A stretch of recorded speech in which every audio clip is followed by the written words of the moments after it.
ಕಣ್ಣಿಗೆ ರಾಚುವಂತಹ ಕತ್ತಲು. ಕಣ್ಣನ್ನು ಎಷ್ಟು ಹಿಗ್ಗಿಸಿದರೂ ಕುಗ್ಗಿಸಿದರೂ ಕಾಣುವುದು ಕತ್ತಲೊಂದೇ. ಅಂತಹ ಕತ್ತಲ ಒಡಲಲ್ಲಿ ಒಂದು ಜೋರಾದ ಏದುಸಿರು.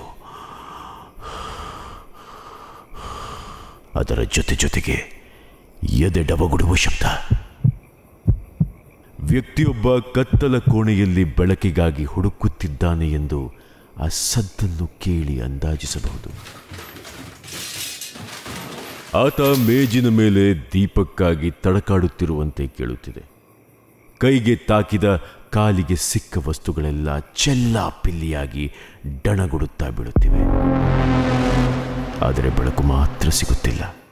ಕ್ಷಣದಲ್ಲೇ ಏದುಸಿರು ಜೋರಾಯಿತು. ಒಣಗಿದ ಬಾಯಿಯಲ್ಲಿ ಭಯದ ಉಗುಳು ನುಂಗಿಕೊಂಡ ಆ ವ್ಯಕ್ತಿ ಈ ಬಾರಿ ಗೋಡೆಯ ಮೇಲಿನ ಲೈಟ್ ಸ್ವಿಚ್ಗಾಗಿ ಹುಡುಕುತ್ತಿದ್ದಾನೆ. ಇಲ್ಲ, ಅದು ಸಿಗುತ್ತಿಲ್ಲ.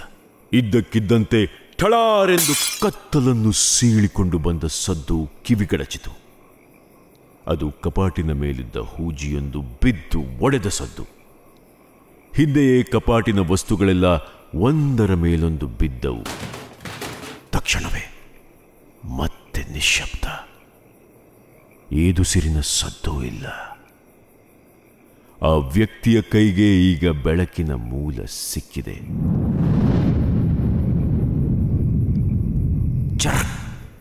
ಕೆಂಬ ಸದ್ದಿನ ಹಿಂದೆಯೇ ಬೆಳಕು ಹೊತ್ತಿತು. ಲೈಟರ್ ಉರಿಯುತ್ತಿತ್ತು. ಬೆವರಿನಿಂದ ತೊಯ್ದ, ಹೆದರಿಕೆಯಿಂದ ಅದುರಿದ ಆ ವ್ಯಕ್ತಿಯ ಮುಖ ಲೈಟರ್ ಬೆಳಕಿನಲ್ಲಿ ಕಂಡಿತು. ಮತ್ತೆ ಏದುಸಿರು ಬಿಡುತ್ತಾ ಆತ ಲೈಟರನ್ನು ಅತ್ತಿತ್ತ ಮಾಡಿ ಕತ್ತಲಲ್ಲಿ ಏನೋ ಹುಡುಕಿದ. ಏನೂ ಕಾಣಲಿಲ್ಲ. ಕೊನೆಗೆ ತನ್ನ ಮೈಯ ಬಲವನ್ನೆಲ್ಲ ಒಗ್ಗೂಡಿಸಿ ಜೋರಾಗಿ ಎಂದು ಎದುರಿದ್ದ ಕತ್ತಲೆಯ ಕೂಪಕ್ಕೆ ಹೆದರಿಸುವಂತೆ ಅರಚಿದವನ ಕಣ್ಣು ಆ ಕತ್ತಲೆಯ ಕೂಪದಿಂದ ಏನನ್ನೋ ಎದುರು ನೋಡುವಂತಿತ್ತು. ಅವನು ಕೂಗಿದ ಸದ್ದು ದೂರದಲ್ಲೆಲ್ಲೋ ಮಾರ್ದನಿಸಿ ಕೊನೆಯಾಗುವಷ್ಟರಲ್ಲಿ ಅವನೆದುರು ದಗ್ಗನೆ ರಕ್ತ ತುಂಬಿದ 2 ಕಣ್ಣುಗಳು ಮೂಡಿದವು. ರಕ್ತ ಕಾರುತ್ತಿದ್ದ ಕಣ್ಣಿನ ಕೆಳಗೆ ಕೆಂಪು ರಕ್ತ ತುಂಬಿದ ಬಾಯಿಯೊಂದು ಇವನನ್ನು ನುಂಗುವಷ್ಟು ದೊಡ್ಡದಾಗಿ ಕಳೆಯುತ್ತಾ ಎಂದು ಇನ್ನೂ ಜೋರಾಗಿ ಅರಚಿ ಅವನಿಗೆ ಉತ್ತರ ನೀಡಿತು. ಆ ಬಾಯಿಯೊಳಗೆ ದೊಡ್ಡ ದೊಡ್ಡ ಕೋರೆ ಹಲ್ಲುಗಳು. ಆಗಷ್ಟೇ ಹೊಟ್ಟೆ ತುಂಬ ರಕ್ತ ಕುಡಿದು ಬಂದಂತೆ ಹಲ್ಲು ಬಾಯಿಯಲ್ಲೆಲ್ಲ ರಕ್ತದೋಕುಳಿ. 2 ಕಣ್ಣು, 1 ಬಾಯಿ ಬಿಟ್ಟರೆ ಹಣೆ, ಕೆನ್ನೆ, ಮೂಗು, ಕಿವಿ, ಮುಖದ ಯಾವ ಭಾಗವೂ ಅಲ್ಲಿ ಕಾಣುತ್ತಿಲ್ಲ. ಇದನ್ನು ನೋಡಿ ಸಿಟ್ಟಿನಿಂದಲೇ ಆ ವ್ಯಕ್ತಿ ಗೋಡೆಯ ಕಡೆಗೆ ನಡೆದು ದೀಪದ ಗುಂಡಿ ಒತ್ತಿದ. ಕೋಣೆಯಲ್ಲೆಲ್ಲ ಬೆಳಕು.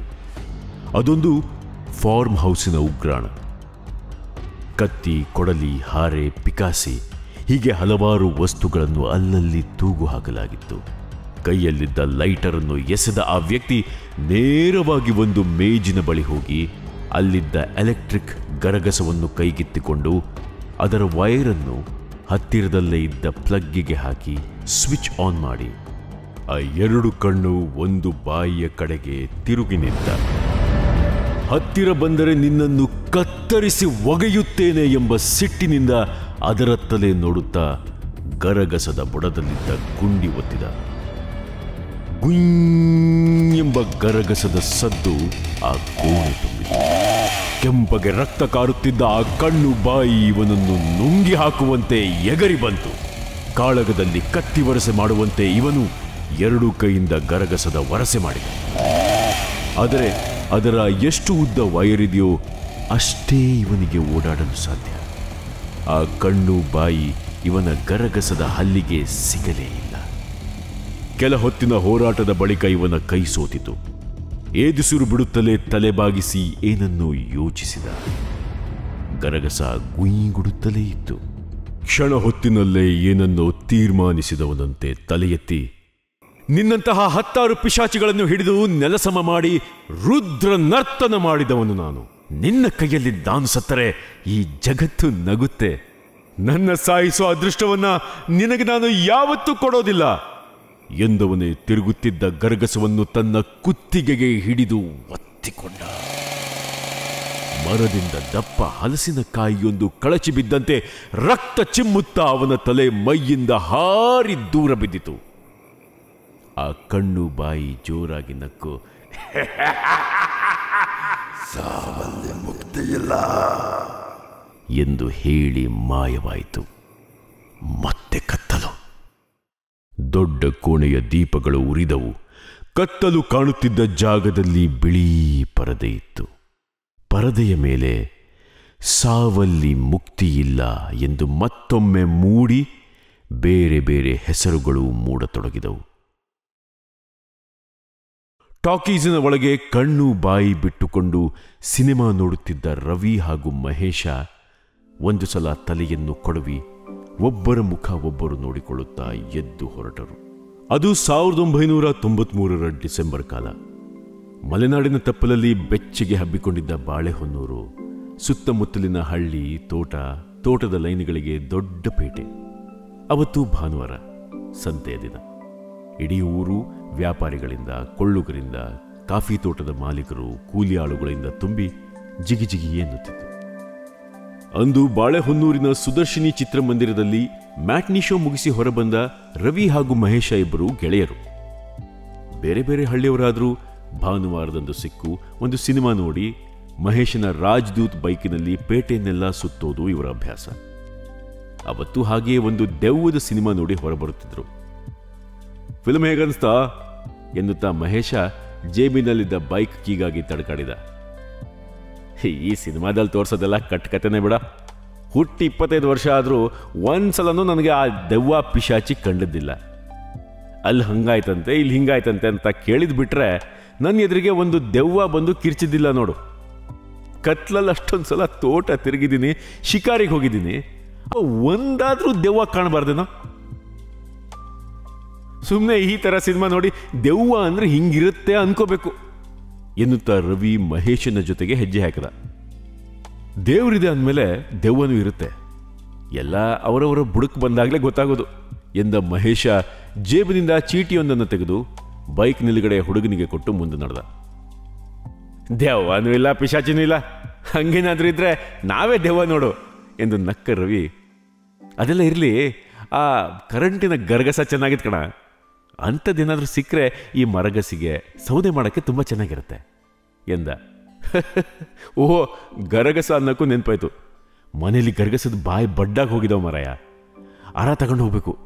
ನಾನೀಗ ಆಶಾ ಹಾರ್ಡ್ವೇರ್ಗೆ ಮೊದಲು ಹೋಗೋದು, ನೀನು ಯಾವ ಕಡೆ ಹೋಗ್ತೀಯಾ ಎನ್ನುತ್ತಾ ಮಹೇಶ ತನ್ನ ರಾಜ್ದೂತ್ ಬೈಕ್ ಏರಿದ. ನೋಡಿ, ಹಾರ್ಡ್ವೇರ್ ತನಕ ನಾನು ಬರ್ತೀನಿ, ಅಲ್ಲಿಂದ ಸಂತೆ ಬೀದಿಗೆ ಹೋಗಿ ಮನೆಗೆ ಒಂದಷ್ಟು ದಿನಸಿ ತಗೊಂಡು ಹೊರಡ್ತೀನಿ ಎಂದು ರವಿ ಬೈಕಿನ ಹಿಂದೆ ಹತ್ತಿದ. ವಾರಪೂರ್ತಿ ತೋಟ ತುಡಿಕೆ ಎಂದು ನೋಡಿಕೊಳ್ಳುತ್ತಿದ್ದ ರವಿಗೆ ಭಾನುವಾರ ಒಂದೇ ಬಿಡುವಿನ ದಿನ. ಮಧ್ಯಾಹ್ನದ ಹೊತ್ತಿಗೆ ಪೇಟೆಗೆ ಬಂದು ಮಹೇಶನ ಜೊತೆಗೂಡಿ ಇಷ್ಟವಾದ ಸಿನಿಮಾ ಏನಾದರೂ ಟಾಕೀಸ್ನಲ್ಲಿದ್ದರೆ ನೋಡಿ, ಪೇಟೆಯನ್ನು ತಿರುಗಿ ಪರಿಚಯದವರು ಸಿಕ್ಕರೆ ಮಾತನಾಡಿಸಿ, ಕೊನೆಯಲ್ಲಿ ಮನೆ ತೋಟಕ್ಕೆ ಬೇಕಾದ ಸಾಮಗ್ರಿಗಳನ್ನು ಕೊಂಡು ಕೊನೆಯ ಬಸ್ಸು ಹತ್ತಿ ಮನೆಗೆ ಹೋಗೋದು ಹಲವು ವರ್ಷಗಳಿಂದ ನಡೆದು ಬಂದ ಅಭ್ಯಾಸ. ಮಹೇಶನನ್ನ ಬೀಳ್ಕೊಟ್ಟ ರವಿ ಅಂದು ಸಂತೆಯೆಲ್ಲ ತಿರುಗಿ ಮುಗಿಸಿದ. ಬಿಳಿ ಪ್ಲಾಸ್ಟಿಕ್ ಚೀಲದಲ್ಲಿ ದಿನಸಿ ತುಂಬಿಸಿಕೊಂಡವನಿಗೆ ಅದಾಗಲೇ ಕೊನೆಯ ಬಸ್ಸಿಗೆ ಹೊತ್ತಾಯಿತು ಅಂತ ತಿಳಿತು. 7 ಗಂಟೆಗೆ ಬಾಳೆಹೊನ್ನೂರು ಬಿಟ್ಟು ಚಿಕ್ಕಮಗಳೂರು ಕಡೆಗೆ ಹೊರಡು ಶಾರದಾಂಬಾ ಬಸ್ಸೇ ಆ ದಾರಿಗೆ ದಿನದ ಕೊನೆಯ ಬಸ್ಸು. ಅದಾದಮೇಲೆ 8:15, 10 ಗಂಟೆಗೊಂದು ಸರ್ಕಾರಿ ಬಸ್ಸುಗಳಿದ್ರೂ ಅವು ಖಾಸಗಿ ಬಸ್ಸುಗಳ ಹಾಗೆ ಪ್ರತಿ ಊರಿನಲ್ಲಿ ನಿಲ್ಲಿಸದೆ ಹೋಗುವ ಎಕ್ಸ್ಪ್ರೆಸ್ ಬಸ್ಸುಗಳಾಗಿರೋದ್ರಿಂದ ಸುತ್ತಮುತ್ತಲಿನ ಊರುಗಳಿಗೆ ಈ ಖಾಸಗಿ ಬಸ್ಸುಗಳೇ ನೆಚ್ಚು. ತಡ ಆಯಿತು ಎಂದು ತೂಕದ ಚೀಲವನ್ನು ಕೈಯಲ್ಲಿ ಹಿಡಿದು ಬಿರಬಿರನೆ ಬಸ್ ನಿಲ್ದಾಣದತ್ತ ಬಂದ ರವಿಗೆ ಎಂದಿನ ದೃಶ್ಯವೇ ಕಣ್ಣೆದುರಿನಲ್ಲಿ ಇತ್ತು. ಭಾನುವಾರದ ಕೊನೆಯ ಬಸ್ಸನ್ನು ಹತ್ತೋದಂದ್ರೆ ಮುಳ್ಳಯ್ಯನಗಿರಿ ಬೆಟ್ಟವನ್ನು ಏರುವಷ್ಟೇ ಕಷ್ಟದ ಕೆಲಸ. ಸುಮಾರು 50 ಮಂದಿ ಕೂರಲು ಆಗುವಂಥ ಬಸ್ನಲ್ಲಿ ಅದಾಗಲೇ ಸುಮಾರು 75 ಜನ ತುಂಬಿದ್ರು. ಜನರೆಷ್ಟು ಇರುವರೋ ಅಷ್ಟೇ ಲಗೇಜು. ಬಸ್ಸಿನೊಳಗೆ ಗಾಳಿಯೂ ಸುಡಿಲಾಡಲು ಹೆದರುವಂತಿತ್ತು. ಅಂಥದ್ರಲ್ಲಿ ಅವರೆಲ್ಲರ ನಡುವೆ ತೂರಿಕೊಂಡು ಟಿಕೆಟ್ ಕೊಡೋ ಕಂಡಕ್ಟರ್ಗೆ ಮಾತ್ರ ಯಾವ ಪಾರಿತೋಷಿಕ ಕೊಟ್ಟರೂ ಕಡಿಮೆಯೇ. ರವಿಗೆ ಇದೆಲ್ಲ ಅಭ್ಯಾಸವಾಗಿ ಹೋಗಿದೆ. ಬಸ್ಸಿನ ಬಾಗಿಲ ಪಕ್ಕದಲ್ಲಿರೋ ಕಬ್ಬಿಣದ ಸರಳನ್ನ ಒಂದು ಕೈಯಲ್ಲಿ ಹಿಡಿದು ತನ್ನೆಲ್ಲ ಬಲವನ್ನು ಬಳಸಿಕೊಂಡು ಬಸ್ಸನ್ನು ಏರ್ದ.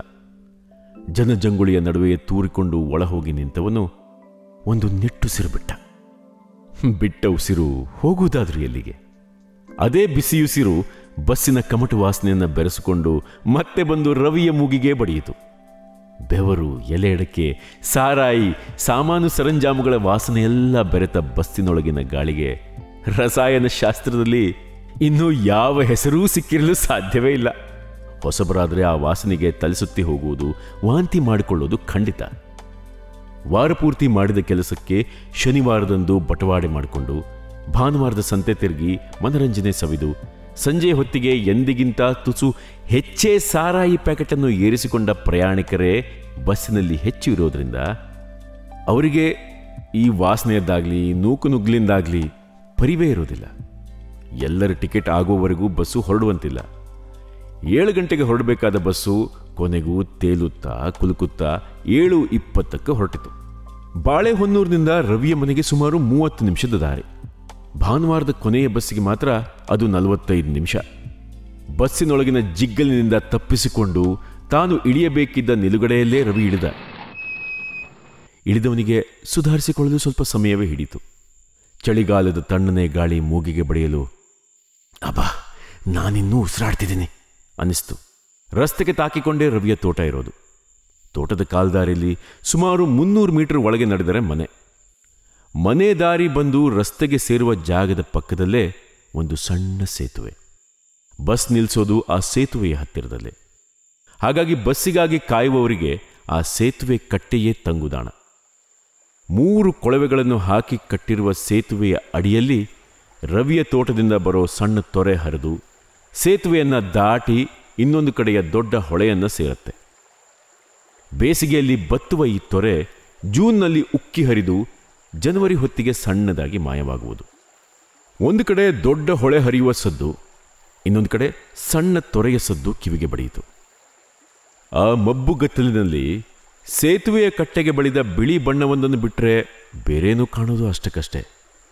ಓ, ಇವತ್ತು ಅಮಾವಾಸ್ಯೆ ಇರಬೇಕು ಅಂದುಕೊಂಡ ರವಿ ರಸ್ತೆಯನ್ನು ದಾಟಿ ಮನೆಯ ದಾರಿಯ ಕಡೆಗೆ ಹೆಜ್ಜೆ ಹಾಕುತ್ತಿದ್ದಂತೆ ಕತ್ತಲೊಳಗಿನಿಂದ ಎದೆ ನಡುಗಿಸುವಂತಹ ಗೆಜ್ಜೆಯ ಸದ್ದು ಸಟ್ಟನೆ ತೂರಿ ಬಂತು. ರವಿ ಮಿಡುಕಿ ಬಿದ್ದ. ಸದ್ದು ಬಂದ ಕಡೆಗೆ ನೋಡಿದ. ಅವನು ಹೋಗಬೇಕಿದ್ದ ಮನೆ ದಾರಿ ಕಡೆಯಿಂದಲೇ ಸದ್ದು ಬರ್ತಾ ಇತ್ತು. ಕತ್ತಲಲ್ಲಿ ಎಷ್ಟೇ ತೋಟ ಕಾಡು ಸುತ್ತಿ ಅಭ್ಯಾಸವಿದ್ರೂ ಯಾವುದೇ ಮುನ್ಸೂಚನೆ ಇರದೆ ಸಟ್ಟನೆ ಕೇಳಿ ಬಂದ ಗೆಜ್ಜೆಯ ಸದ್ದು ಎಂಥವರ ಎದೆಯನ್ನು ನಡುಗಿಸುತ್ತೆ. ಹಾಗೆ ರವಿಯು ನಡುಗಿದ್ದ. ತಕ್ಷಣವೇ ಸುಧಾರಿಸಿಕೊಂಡು ಏನಿರಬಹುದು ಎಂದು ಕತ್ತಲಲ್ಲೇ ಹುಡುಕಾಡ್ದ. ಈ ಸದ್ದು ರವಿಗೆ ಹೊಸದಲ್ಲ. ಅದು ದನಗಳ ಕುತ್ತಿಗೆಗೆ ಕಟ್ಟಿದ ಗೆಜ್ಜೆಯ ಸದ್ದು. ರಸ್ತೆ ಬದಿಯಲ್ಲಿ ಮೇಯೋ ದನಗಳು ನೀರಿಗಾಗಿ ಈ ಸೇತುವೆಯ ತೊರೆಯನ್ನೇ ನಂಬಿಕೊಂಡಿದ್ವು. ತೊರೆಯನ್ನು ತಲುಪಲು ಅವಕ್ಕೆ ಸೇತುವೆ ಪಕ್ಕದಲ್ಲಿ ಒಂದು ಕಾಲ್ದಾರಿ. ಅಲ್ಲಿಗೆ ನೀರನ್ನು ಕುಡಿಯಲು ಬರುವ ದನಗಳು ಬೇಲಿ ಹಾರಿ ತೋಟವನ್ನೆಲ್ಲ ಹಾಳು ಮಾಡೋದು ದೊಡ್ಡ ತಲೆನೋವು ಆಗಿತ್ತು. ಎಷ್ಟೇ ಗಟ್ಟಿಯಾದ ಬೇಲಿ ಮಾಡಿದರೂ ಎಲ್ಲಾದರೂ ಒಂದು ಗಂಡಿ ಮಾಡಿಕೊಂಡು ಒಳಗೆ ನುಗ್ಗುವ ಜಾಣತನ ಈ ದನಗಳಿಗಿತ್ತು. ಹಗಲಿಡೀ ಮೇಯ್ದು ರಾತ್ರಿ ಕೊಟ್ಟಿಗೆ ಸೇರಬೇಕಿದ್ದ ಇವು ಕೆಲವೊಮ್ಮೆ ರಾತ್ರಿಯೆಲ್ಲ ಹೊರಗೆ ಉಳಿದು ಬಿಡ್ತಿದ್ವು. ಸಂಜೆ ಹೊತ್ತಿಗೆ ನೀರನ್ನು ಕುಡಿಯಲು ತೊರೆಗೆ ಬಂದು ಅಲ್ಲಿಯೇ ಸುತ್ತಮುತ್ತ ಓಡಾಡಿಕೊಂಡಿದ್ದು ಕತ್ತಲಾದ ಮೇಲೆ ತೋಟಕ್ಕೆ ನುಗ್ಗಿದರೆ ಬಾಳೆಗಿಡ, ಶುಂಠಿ, ಅಡಿಕೆ ಸಸಿಗಳಿಗೆ ಕಂಟಕ ಬಂತು ಅಂತಲೇ ಲೆಕ್ಕ. ಇದನ್ನ ಓಡಿಸದೇ ಇದ್ರೆ ತೋಟಕ್ಕೆ ನುಗ್ಗೋದು ಖಂಡಿತ ಎಂದುಕೊಂಡ ರವಿ ದನ ನಿಂತಿದ್ದ ಜಾಗವನ್ನ ಕತ್ತಲಲ್ಲೇ ಗುರುತಿಸೋಕೆ ನೋಡ್ದ. ಬಿಳಿ ಸೇತುವೆ ಕಟ್ಟೆಯ ಹತ್ತಿರದಲ್ಲಿ ಉಸಿರು ಬಿಡ್ತಾ ಹಗಲಿಡೀ ಮೇಯ್ದ ಹುಲ್ಲನ್ನ ಮೆಲುಕಾಕ್ತಾ ಬಾಲವನ್ನ ಬೀಸಿ ಬೆನ್ನಿಗೆ ಬಡಿದುಕೊಳ್ಳುತ್ತಿರುವಂತೆ ಕಣ್ಣಿಗೆ ಕಾಣಿತು. ತೋಟಕ್ಕೆ ನುಗ್ಗಿ ತೊಂದರೆ ಕೊಡುವ ಈ ದನಗಳ ಮೇಲೆ ಮೊದಲೇ ಸಿಟ್ಟಿದ್ದ ರವಿಗೆ ಮೈಯೆಲ್ಲ ಉರಿತು. ನಿನ್ನ ಮನೆ ಹಾಳಾಗ ಕತ್ಲಾದ ಮೇಲೆ ಕೊಟ್ಟಿಗೆಗೆ ಹೋಗಿ ಸಾಯಕ್ಕಾಗಲ್ವಾ? ನಿಮ್ಮ ಹಿಂಡಿಗೆ ಹೈ ಹೈ ನಡಿ, ನಿನ್ನ ಹುಲಿ ಮುರಿಯ ಎಂದು ದನದ ಕಡೆ ಒಂದು ಕೈ ಬೀಸಿ ಹೊಡೆಯುವಂತೆ ಮಾಡ್ದ. ಮಾಯ. ಕಣ್ಣು ಮಿಟುಕಿಸುವಷ್ಟರಲ್ಲಿ ಅಲ್ಲಿದ್ದ ದನ ಇಲ್ಲವಾಯಿತು. ನಿಶ್ಶಬ್ದ. ಗೆಜ್ಜೆ ಸತ್ತು ಇಲ್ಲ, ದನದ ಉಸಿರಾಟದ ಸತ್ತು ಇಲ್ಲ. ಇದೆ ಅಂತ ಇದು ಈಗಷ್ಟೇ ಇತ್ತಲ್ಲ ಇಲ್ಲಿ ಎಲ್ಲ ಹಾಳಾಗೋಯ್ತು. ಗೆಜ್ಜೆ ಸದ್ದು ಅಷ್ಟು ಚೆನ್ನಾಗಿ ಕೇಳಿಸ್ತಾ ಇತ್ತು. ಬಾಲ ಬೀಸ್ಕೊಂಡು ಇಲ್ಲೇ ಇತ್ತು ತಾನೆ. ರವಿ ಮನಸ್ಸಿನಲ್ಲೇ ಮೆಲುಕು ಹಾಕ್ಕೊಂಡ. ಎದೆಯ ಮೂಲೆಯಲ್ಲಿ ಸಣ್ಣ ದಿಗಿಲಿನ ಕಿಡಿ ಹೊತ್ತಿತು. ಕಣ್ಣನ್ನು ಒಮ್ಮೆ ಉಜ್ಜಿಕೊಂಡು ಅತ್ತಿತ್ತ ನೋಡುತ್ತಿರುವಾಗಲೇ ಮತ್ತದೇ ಸದ್ದು ಚಿಮ್ಮಿತು. ರವಿಯ ಎದೆ ಛಲ್ಲೆಂದು ಮೈ ನಡುಗಿತು. ನೋಡಿದರೆ ದನ ಅಲ್ಲೇ ಇದೆ. ಬಾಲವನ್ನು ಬೀಸಿ ಬೆನ್ನಿಗೆ ಬಡಿದುಕೊಳ್ಳುತ್ತಾ ಹಾಗೇ ನಿಂತಿದೆ. ಅದು ಕುತ್ತಿಗೆ ಅಲುಗಾಡಿಸಿದಂತೆ ಗೆಜ್ಜೆ ಸದ್ದು ಬರುತ್ತಾನೇ ಇದೆ. ಹಾಗಿದ್ರೆ ಆಗ ಮಾಯ ಆಗಿತ್ತ? ಸ್ವಲ್ಪ ಹೊತ್ತು ಗೆಜ್ಜೆ ಸದ್ದೇ ಕೇಳಲಿಲ್ವಲ್ಲ? ಇಲ್ಲ ಅನ್ಸತ್ತೆ, ಅದು ನನ್ನ ಭ್ರಮೆ ಇರಬೇಕು ಎಂದುಕೊಂಡ ರವಿ ಇದಕ್ಕೆ 4 ಬಾರಿಸಿಯೇ ಓಡಿಸ್ಬೇಕನ್ನು ಎಂದುಕೊಂಡು ಕೈಯಲ್ಲಿದ್ದ ದಿನಸಿ ಚೀಲಾನ ಸೇತುವೆ ಕಟ್ಟೆ ಮೇಲಿಟ್ಟು ಗೆಜ್ಜೆ ಸದ್ದಿನ ಹತ್ತಿರ ಬಂದ. ಆ ಕತ್ತಲಲ್ಲಿ ದನದ ರೂಪ ಅಂದಾಜಿಗೆ ಕಂಡಂಗೆ ಆಯಿತು. ಬಾಲ ಬಡಿದುಕೊಳ್ಳೋ ಸದ್ದಿನ ಕಡೆ ಆ ಕತ್ತಲಿನಲ್ಲೇ ಕೈ ಬೀಸಿ ದನದ ಬೆನ್ನಿಗೆ ಹೊಡೆಯೋದಕ್ಕೆ ಮುಂದಾದ. ಹೈ ಹೈ ಕೊಟ್ಟಿಗೆ ಹೋಗಿ ಸಾಯಿ ಎಂದು ಜೋರಾಗಿ ದನದ ಬೆನ್ನಿಗೆ ಒಂದು ಬಾರಿಸ್ದ. ಬೆನ್ನಿಗೆ ಪೆಟ್ಟು ಬಿದ್ದ ಕೂಡಲೇ ಆ ದನ ಎಂದು ಹೆಣ್ಣೊಬ್ಬಳು ಕಿಟಾರನ್ನು ಕಿರುಚುವ ಹಾಗೆ ಕೂಗಿತು. ರವಿಗೆ ದಂಗ ಪಡ್ದಂಗಾಯ್ತು. ದನಕ್ಕೆ ಬಾರಿಸಿದ್ರೆ ಕೂಗೋದಿಲ್ಲ, ಕೂಗಿದ್ರು ಅಂಬಾ ಅನ್ಬೇಕು. ಇದೇನು ಭ್ರಮೆಯೇ ಎಂದುಕೊಂಡು ಮತ್ತೊಮ್ಮೆ ಬೆನ್ನಿಗೆ ಬಾರಿಸಿದ. ಮತ್ತದೇ ಕೂಗು. ಈ ಸಲ ಅದು ಕಿರುಚಿದ್ದು ರವಿಯ ಕಿವಿ ಹೊಕ್ಕು ತಲೆಯನ್ನ ಒತ್ತಿ ಹಿಡಿದಂತೆ ಅನಿಸಿತು. ಎದೆಯ ಮೂಲೆಯಲ್ಲಿದ್ದ ದಿಗಿಲಿನ ಕಿಡಿ ದಗ್ಗನೆ ಉರಿದು ನಿಂತಲ್ಲೇ ಮೈ ಬೆವರಿ ಎದೆ ಬಡಿತ ಏರ್ತು. ಕೈ ಕಾಲುಗಳು ನಡುಗಿದವು. ವಿಚಿತ್ರ ಕೂಗು ಕಿವಿಯಲ್ಲಿ ಇನ್ನೂ ಗುಂಗುಡುತ್ತಲೇ ಇತ್ತು. ದನದ ಬೆನ್ನಿಗೆ ಹೊಡೆದಾಗ ಹೆಣ್ಣಿನ ಕೂಗು ಕೇಳಿ ಬರೋದಂದ್ರೆ ಏನರ್ಥ? ಏನು ಮಾಡಬೇಕಂತ ತೋಚ್ತಾ ಇಲ್ಲ. ಮೊದಲ ಬಾರಿಗೆ ಅಂಥದ್ದೊಂದು ಹೆದರಿಕೆ ರವಿಯ ಎದೆ ಹೊಕ್ಕಿತು. ಓಡಬೇಕು ಅನ್ನಿಸ್ತಿದೆ, ಆದರೆ ಯಾವ ಕಡೆ ಓಡಬೇಕು ತಿಳಿತಾ ಇಲ್ಲ. ಮನೆಗೆ ಓಡೋಣ ಅಂದ್ರೆ ದಾರಿಗೆ ಅಡ್ಡವಾಗಿ ಆ ಹಾಳ ದನ ನಿಂತಿದೆ. ತಲೆಗೆ ಏನು ಹೊಳೆಯುತ್ತಿಲ್ಲ. ಎದೆ ಒಡೆದು ಹೋಗುವಂತೆ ಹೆದರಿಕೆ ಆದಾಗ ಮನುಷ್ಯ ಕಿರಿದಾದ ಜಾಗಕ್ಕೆ ಹೋಗಿ ಅವಿತುಕೊಳ್ಳೋದು ತೀರಾ ಸಾಮಾನ್ಯ. ಇದು ಅನಾದಿ ಕಾಲದಿಂದ ಬಂದಿರುವ ಬಳುವಳಿ. ಕಾಡು ಮೇಡಿನಲ್ಲಿ ಅಲಿಯುತ್ತಿದ್ದ ಮಾನವ ಪ್ರಾಣಿಗಳಿಂದಲೋ ಮತ್ಯಾವುದರಿಂದಲೋ ಹೆದರಿಕೆ ಹುಟ್ಟಿದಾಗ ಗುಹೆಯ ಒಳಗೋ ಮರದ ದೊಡ್ಡ ಪೊಟರೆ ಒಳಗೋ ಹೋಗಿ ಕದ್ದು ಕೂರ್ತಿದ್ದ. ಇದು ಬದುಕುಳಿಯುವುದಕ್ಕಾಗಿ ಮನುಷ್ಯನಲ್ಲಿ ಬೆರೆತು ಹೋದ ಮೂಲ ಗುಣ. ಆಪತ್ತಿನಿಂದ ಪಾರಾಗುವ ಅನಾದಿ ಕಾಲದ ಈ ಆಯುಧ ರವಿಯ ನೆರವಿಗೆ ಬಂತು. ಕಾಲುಗಳು ತಾವಾಗಿಯೇ ಓಡಿ ತೊರೆಗೆ ಇಳಿಯಲು ದನಗಳು ಮಾಡಿಕೊಂಡಿದ್ದ ದಾರಿಯಲ್ಲಿ ಸಾಗಿ ಸೇತುವೆ ಕೆಳಗಿದ್ದ ಕೊಳವೆಯಲ್ಲಿ ಅವಿತು ಕೂರುವಂತೆ ಮಾಡಿದವು. ಎದ್ದನೋ ಬಿದ್ದನೋ ಎಂದು ಓಡಿ ಬಂದಿದ್ದ ರವಿಗೆ ತಾನು ಸೇತುವೆಯ ಕೊಳವೆಯಲ್ಲಿದ್ದೇನೆ ಎಂದು ಎಷ್ಟೋ ನಿಮಿಷಗಳ ಬಳಿಕ ಅರಿವಿಗೆ ಬಂತು. 4 ಅಡಿ ದುಂಡಗಲದ ಸೇತುವೆ ಕೊಳವೆ ಮಧ್ಯದಲ್ಲಿ ಏದುಸಿರು ಬಿಡುತ್ತಾ ಕುಕ್ಕರ್ ಗಾಲಿನಲ್ಲಿ ಕುಳಿತಿದ್ದ. ನಿಧಾನವಾಗಿ ತಾನು ಇರುವ ಜಾಗ ಹಾಗೂ ಪರಿಸ್ಥಿತಿಯ ಕುರಿತು ಅವನಿಗೆ ತಿಳಿಯತೊಡಗಿತು. ತನ್ನದೇ ಉಸಿರಿನ ಸದ್ದು ಕೊಳವೆಯ ಒಳಗೆ ಮಾರ್ದನಿಸಿ ಎದೆ ಡಬಗುಡುವ ಸದ್ದು ಅವನ ಕಿವಿಗೆ ಜೋರಾಗಿ ಅಪ್ಪಳಿಸುತ್ತಿದೆ. ಕೊರೆಯುವ ಮಲೆನಾಡಿನ ಚಳಿಗಾಲದಲ್ಲೂ ಮೈ ಬೆವರಿ ಬಟ್ಟೆಯೆಲ್ಲ ಒದ್ದೆ. ಏದುಸಿರಿನಲ್ಲೇ ನಡೆದಿದ್ದೆಲ್ಲವನ್ನ ಮೆಲುಕು ಹಾಕಿದ. ಅದು ದನ ಆಗಿರಕ್ಕೆ ಸಾಧ್ಯನೇ ಇಲ್ಲ. ಒಂದಲ್ಲ 2 ಸಾರಿ ಹೊಡೆದು ಆ ಸದ್ದನ್ನು ಪರೀಕ್ಷೆ ಮಾಡಿದ್ದೀನಿ. ಯಾವುದೋ ಹೆಣ್ಣಿನ ದೆವ್ವವೇ ದನಮಾಗಲ್ಲಿ ಬಂದು ನಿಂತಿರಬೇಕು. ಇತ್ತೀಚೆಗಷ್ಟೇ ಮೋನಪ್ಪಣ್ಣನ ಹೆಂಡತಿ ತೀರೋಗಿ ಆಕೆ ಹೆಣವನ್ನು ಇದೇ ದೊಡ್ಡ ಹೊಳೆಯ ದಡದಲ್ಲಿ ಸುಟ್ಟಿದ್ರು. ಹೆಣ ಸುಟ್ಟರೆ ದೆವ್ವ ಆಗಲ್ಲ ಅಂತಾರೆ. ಆದರೆ ಯಾರಿಗೆ ಗೊತ್ತು, ಈ ಹಾಳ ದೆವ್ವ ಬಂದು ನನ್ನ ಎದುರಿಗೆ ಒಕ್ಕರ್ಸ್ಕೊಳ್ಬೇಕಿತ್ತ. ದೆವ್ವನೇ ಕಂಡಿಲ್ಲ ಅಂತ ಇವತ್ತಷ್ಟೇ ಮಹೇಶನ ಎದುರಿಗೆ ಕೊಚ್ಚಿಕೊಳ್ತಾ ಇದ್ದೆ. ಇವತ್ತೇ ಕಾಣಿಸ್ಬೇಕಿತ್ತ ಎಂಬ ಆಲೋಚನೆಗಳು ರವಿಯ ತಲೆಯಲ್ಲಿ ಸುಳಿದಾಡತೊಡಗಿದವು. ಮಹೇಶ ಹೇಳಿದ ನಿಜ. ದೇವರಿದ್ದಾನೆ ಅಂದಮೇಲೆ ದೆವ್ವನೂ ಇರಲೇಬೇಕು. ಎಲ್ಲ ನಮ್ಮ ಬುಡಕ್ಕೆ ಬಂದಮೇಲೆ ಗೊತ್ತಾಗೋದು. ದೇವಿ ಚೌಡಮ್ಮ, ನನ್ನ ಎದುರಿಗೆ ಬಂದಿರೋ ದೆವ್ವನ ಹೇಗಾದರೂ ದೂರ ಮಾಡು. ಈ ಸಲ ಹರಕೆಯಲ್ಲಿ ದೊಡ್ಡ ಹುಂಜನೆ ಕೊಡ್ತೀನಿ ಎಂದು ಮನಸ್ಸಿನಲ್ಲೇ ಬೇಡಿಕೊಳ್ಳುತ್ತಾ ಕಣ್ಣು ಮುಚ್ಚಿ ಚೌಡಿಗೆ ಹರಕೆ ಹೊತ್ತ. ನಿಧಾನವಾಗಿ ಕಣ್ಣು ಬಿಟ್ಟು ಕೊಳವೆಯ ಬಾಯಿಯ ಕಡೆ ನೋಡ್ದ. ಬರೀ ಕತ್ತಲು. ಗೆಜ್ಜೆಯ ಸದ್ದೇನಾದರೂ ಬರ್ತಾ ಇದೆಯಾ ಅಂತ ಕಿವಿಗೊಟ್ಟು ಕೇಳ್ದ. ಯಾವ ಸದ್ದು ಇಲ್ಲ. ಕುಕ್ಕರ್ಗಾಲ್ನಲ್ಲೇ ಕೊಳವೆಯ ಒಂದು ತುದಿಯತ್ತ ನಡೆದು ಬಂದು ಮತ್ತೊಮ್ಮೆ ಕಿವಿಗೊಟ್ಟು ಕೇಳ್ದ. ಇಲ್ಲ, ಈ ಬಾರಿಯೂ ಗೆಜ್ಜೆಯ ಸದ್ದಿಲ್ಲ. ಕೊಳವೆಯ ಬಾಯಿಯಿಂದ ಹೊರಗೇನಾದರೂ ಕಾಣುತ್ತಾ ಅಂತ ದಿಟ್ಟಿಸುತ್ತಾ ಹಾಗೇ ಕುಳಿತ. ಕೆಲ ಹೊತ್ತು ಸರಿಯಿತು. ಹಾಗೇ ಕತ್ತಲನ್ನು ದಿಟ್ಟಿಸುತ್ತಾ ತುಂಬ ಹೊತ್ತು ಕುಳಿತವನು ಅತ್ತಿತ್ತ ಅಲುಗಾಡಿರಲಿಲ್ಲ. ಇದ್ದಕ್ಕಿದ್ದಂಗೆ ಇಡೀ ಕೊಳವೆಯ ಬಾಯಿಯಷ್ಟು ದೊಡ್ಡದಾದ ಹೆಣ್ಣಿನ ವಿಚಿತ್ರ ಮುಖವೊಂದು ಕಾಣಿಸ್ಕೊಂಡು ಗಹಗಹಿಸಿ ನಗ್ತಾ ಇದೆ. ಆ ಹೆಣ್ಣಿನ ಕಣ್ಣುಗಳು ಉರಿಯುತ್ತಿವೆ. ಸುಟ್ಟು ಕರಕಲಾದ ಮುಖದ ಮೇಲೆ ಬೂದಿ ಮೆತ್ತಿದಂತಿದೆ. ಕೆದರಿದ ತಲೆಯ ಕೂದಲ ನಡುವೆ ಪುಕು ಪುಕು ಹೊಗೆ ಆಡುತ್ತಿದೆ. ಬಾಯ ತುಂಬೆಲ್ಲ ಕೆಂಪಗೆ ಉರಿಯುವ ಕೆಂಡ. 4 ಅಡಿ ಅಗಲದ ಆ ಮುಖವನ್ನು ಕಂಡ ಯಾರಾದರೂ ಎದೆಯೊಡೆದು 2 ನಿಮಿಷದಲ್ಲಿ ರಕ್ತ ಕಾರಿ ಸಾಯೋದು ಖಂಡಿತ. ಏನಂದೆ? ನಾವೇ ದೆವ್ವ? ದೆವ್ವ ನೀನಲ್ವೋ? ಇಲ್ಲಿ ನೋಡು ನಾನು ಎಂದು ಆ ನಗು ಇಡೀ ಕೊಳವೆಯಲ್ಲಿ ಮಾರ್ದನಿಸಿತು. ಸತ್ತೇ ಹೋದೆ ಎಂದುಕೊಂಡ ರವಿ ಅಯ್ಯೋ ಎಂದು ಅಳುತ್ತಾ ಕುಕ್ಕುರ್ಗಾಲ್ನಲ್ಲಿದ್ದವನು ಎಗರಿ ಹಿಂದೆ ಬಿದ್ದ. ಮೈಯೆಲ್ಲ ಒದ್ದೆ.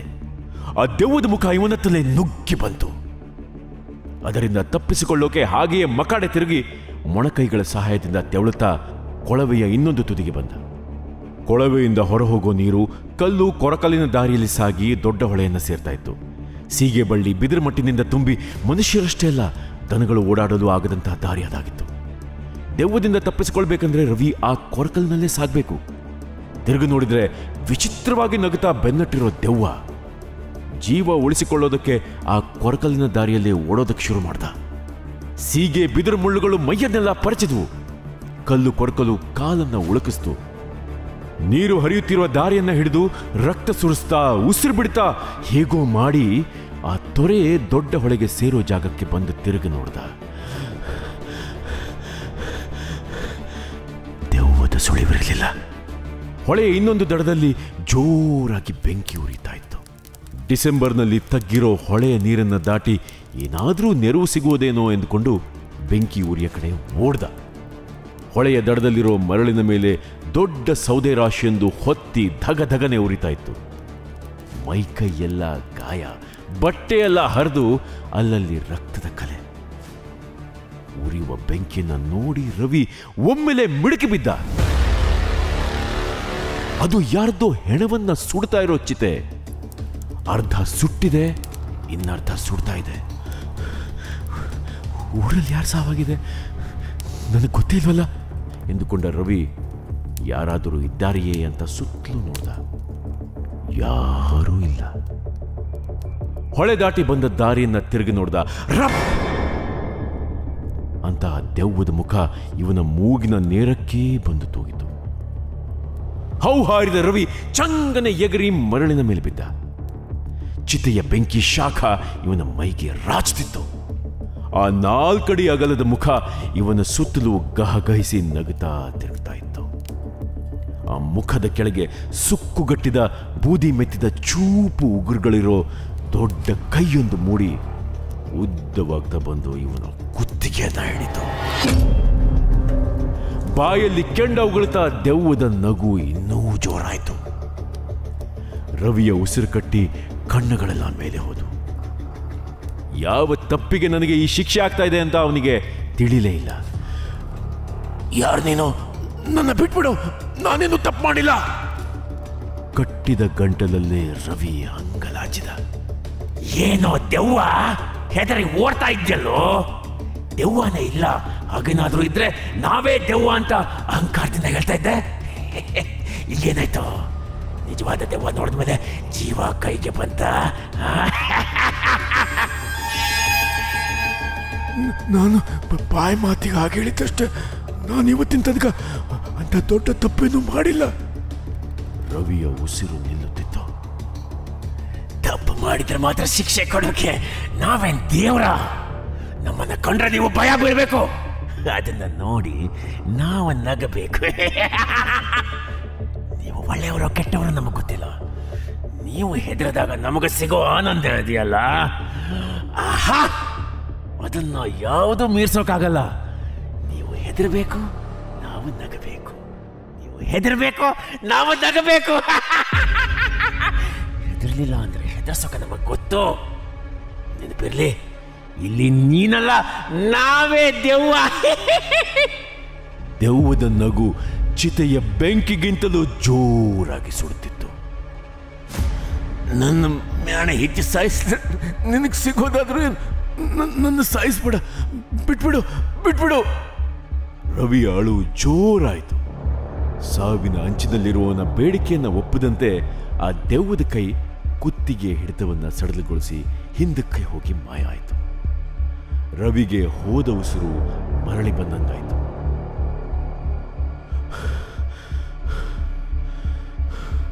ತಕ್ಷಣವೇ ರವಿಯ ಮುಖದ ಹತ್ತಿರ ಬಂದ ಆ ನಾಲ್ಕಡಿ ಮುಖ ತನ್ನ ಕಣ್ಣನ್ನು ಅಗಲಿಸಿ ಅವನ ಮುಖ ಮೈಯನ್ನೆಲ್ಲ ಆಸೆಯಿಂದ ನೋಡಿ ಮೂಸುತ್ತಾ, ಸರಿ, ನಿನ್ನ ಸಾಯಿಸೋದಿಲ್ಲ, ಆದ್ರೆ ನಾನು ಕೇಳಿದ್ದನ್ನ ನೀನು ಕೊಡಬೇಕು. ಆಹಾ, ನಿನ್ನ ಮುಖ ಮೈ ಎಷ್ಟು ಚೆನ್ನಾಗಿದೆ. ನನ್ನ ನೋಡು, ಚರ್ಮ ಸುಕ್ಕಾಗಿ ಸುಟ್ಟು ಬೂದಿಯಾಗಿದೆ. ನನಗೂ ನಿನ್ನ ತರದ್ದೇ ಚರ್ಮ ಕೊಡ್ತೀಯಾ ಎಂದು ವಿಚಿತ್ರವಾದ ಬೇಡಿಕೆಯನ್ನು ಎಸೆತು. ದಯವಿಟ್ಟು ನನ್ನ ಬಿಟ್ಬಿಡು. ದೆವ್ವ ಇದೆ ಅಂತ ನಂಬ್ತೀನಿ. ನನಗೆ ಸತ್ಯ ಹೋಗ್ತೀನಿ ಅನ್ನಿಸ್ತಾ ಇದೆ. ನಾನು ಯಾವತ್ತೂ ನಿನಗೆ ತೊಂದರೆ ಕೊಡಕ್ಕೆ ಬಂದಿಲ್ಲ. ಬಿಟ್ಬಿಡು ನನ್ನ. ರವಿಗೆ ಬೇರೇನೋ ಕೇಳಲು ತೋಚುತ್ತಾ ಇಲ್ಲ. ತಾನು ಸಾವಿನ ದವಡೆಯಲ್ಲಿದ್ದೀನಿ ಅಂತ ಅನಿಸ್ತಾ ಇತ್ತು. ನಿನ್ನ ತರದ್ದೇ ಚರ್ಮ ಕೊಡು, ನಿನ್ನ ಬಿಟ್ಬಿಡ್ತೀನಿ. ಅದೇ ಹೆಂಗಾಗತ್ತೆ? ನಾನು ಹೇಗೆ ನಿನ್ನ ಚರ್ಮ ಸರಿ ಮಾಡಲಿ? ಬಿಟ್ಟಿಡ್ಬಿಡು ನನ್ನ. ಅಯ್ಯೋ! ರವಿ ಜೋರಾಗಿ ಅತ್ತ. ಸರಿ ಬಿಡು, ಹಾಗಾದ್ರೆ ನಾನು ನಿನಗೆ ನನ್ನ ತರದ ಚರ್ಮ ಕೊಡ್ತೀನಿ. ಅಂದ್ರೆ ರವಿ ಮತ್ತು ಹೆದರಿದ. ನಿನ್ನ ಉರಿದಿರೋ ಈ ಚಿತೆಗೆ ಹಾಕಿ ಸುಟ್ರೆ ನಿನ್ ಚರ್ಮನ ನನ್ನ ತರನೇ ಆಗತ್ತೆ ಅಲ್ವಾ? ಸುಟ್ಟ ಚರ್ಮಕ್ಕೆ ನನ್ನ ಕೈಯಾರೆ ಬೂದಿ ಬೆಳೆದು ಬೆಳ್ಳಗೆ ಮಾಡ್ತೀನಿ. ಆಗ ನಾನು ನೀನು ಒಂದೇ ತರ ಕಾಣ್ತೀವಿ. ನೀನು ಹೇಳ್ದಂಗೆ ನೀನು ದೆವ್ವ ಆಗ್ಬೋದು. ಇಬ್ಬರು ಒಟ್ಟಿಗೆ ಸೇರಿ ನಾವೇ ದೆವ್ವ ಅನ್ಬೋದು. ಉರಿಯುತ್ತಿರುವ ಚಿತೆ ಕಡೆ ದೆವ್ವ ಆನಂದದಿಂದ ನೋಡ್ತು. ಅಯ್ಯಯ್ಯೋ, ಏನೋ ಬಾಯ್ ತಪ್ಪು ಹೇಳಿದೆ. ದಯವಿಟ್ಟು ಬಿಟ್ಬಿಡು. ಬೇಡಿಕೊಳ್ತಿದ್ದ ರವಿಗೆ ಎದ್ದು ನಿಲ್ಲೋಕ್ಕೂ ಆಗುತ್ತಿಲ್ಲ ಅನಿಸ್ತಾ ಇತ್ತು. ದೆವ್ವದ ನಗು ನಿಲ್ಲುತ್ತಿಲ್ಲ. ಇನ್ನು ಬೇಡಿಕೊಳ್ಳೋದ್ರಲ್ಲಿ ಅರ್ಥ ಇಲ್ಲ. ಒಂದೋ ಶರಣಾಗಿ ಚಿತೆಗೆ ಜೀವಂತ ಬಲಿಯಾಗಬೇಕು, ಇಲ್ಲವೇ ಓಡಬೇಕು. ಓಡೋಣ ಅಂದ್ರೆ ಕಾಲ್ ಬಿದ್ದು ಹೋಗಿದೆ. ಯಾವುದೇ ತಪ್ಪು ಮಾಡದಿದ್ರು ಇದೆಂಥ ಅನ್ಯಾಯ. ದೆವ್ವಗಳಿಗೆ ನ್ಯಾಯ ಅನ್ಯಾಯಗಳ ಲೆಕ್ಕ ಇರೋದಿಲ್ಲ ಅನ್ಸುತ್ತೆ. ಪೀಡಿಸೋದ್ರಿಂದಲೇ ಅದು ಪಿಶಾಚಿ ಆಗಿರೋದಲ್ವೇ? ಹೇಗಿದ್ರಿಂದ ಪಾರಾಗ್ಲಿ ಅಂದ್ಕೊಳ್ತಾ ರವಿ ಉರಿತಾ ಇರೋ ಚಿತೆ ಕಡೆ ನೋಡ್ದ. ಸಾವಿನ ದವಡೆಯಲ್ಲಿ ಬದುಕುಳಿಯುವ ಕಿಡಿಯೊಂದು ಹೊತ್ತಿತು. ಮರಳಿನಲ್ಲಿ ತೆವಳುತ್ತಾ ಚಿತೆಯ ಹತ್ರ ಹೋಗಿ ಉರಿಯುವ ಕೊಳ್ಳಿಯೊಂದನ್ನ ಎಳೆದು ಹಿಡಿದು ದೆವ್ವದ ಕಡೆ ತಿರುಗಿದ. ಕುಹಕ ನಗೆ ನಗುತ್ತಾ ಕೆಂಡವನ್ನು ಉಗುಳ್ತಾ, ಸುಟ್ಟು ಹೋದವಳನ್ನೇ ಮತ್ತೆ ಸುಡೋದಕ್ಕೆ ನೋಡ್ತಾ ಇದೀಯಾ ಮೂರ್ಖ ಎನ್ನುತ್ತಾ ಇವನ ಮೇಲೆ ಅದು ಎಗರಿ ಬಂತು. ರವಿ ಕೊಳ್ಳಿಯನ್ನ ಬೀಸ್ದ. ಯಾವುದಕ್ಕೂ ತಾಗ್ಲಿಲ್ಲ. ಉಸಿರು ಕಟ್ಟಿಕೊಂಡು ಬೀಸ್ತಾನೆ ಇದ್ದ, ಗಾಳಿಯ ಜೊತೆ ಗುದ್ದಾಡ್ದ ಹಾಗೆ. ಎಡಕ್ಕೆ ಬೀಸಿದರೆ ಬಲಗಡೆಯಲ್ಲಿ, ಬಲಕ್ಕೆ ಬೀಸಿದರೆ ಎಡಗಡೆಯಲ್ಲಿ ದೆವ್ವದ ಮುಖ ಪ್ರತ್ಯಕ್ಷವಾಗಿ ರವಿಯ ಹೋರಾಟ ವ್ಯರ್ಥ ಅಂತ ಸಾರ್ತಾ ಇತ್ತು.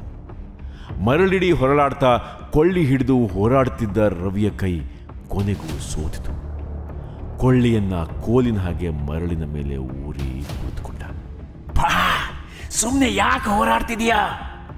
ನಿನಗೂ ನನಗೂ ಒಂದೇ ಚರ್ಮ ಆಗತ್ತೆ. ಬಾ, ನಿನ್ನ ಈ ಚಿತೆಗೆ ಎಸ್ದು ನನ್ನ ಹಾಗೆ ಮಾಡ್ತೀನಿ ಎನ್ನುತ್ತಾ ದೆವ್ವದ ಕೈ ಮತ್ತೆ ಕಾಣಿಸಿಕೊಂಡು ಉದ್ದವಾಗುತ್ತಾ ರವಿಯ ಹತ್ತಿರಕ್ಕೆ ಬರಲಾರಂಭಿಸಿತು.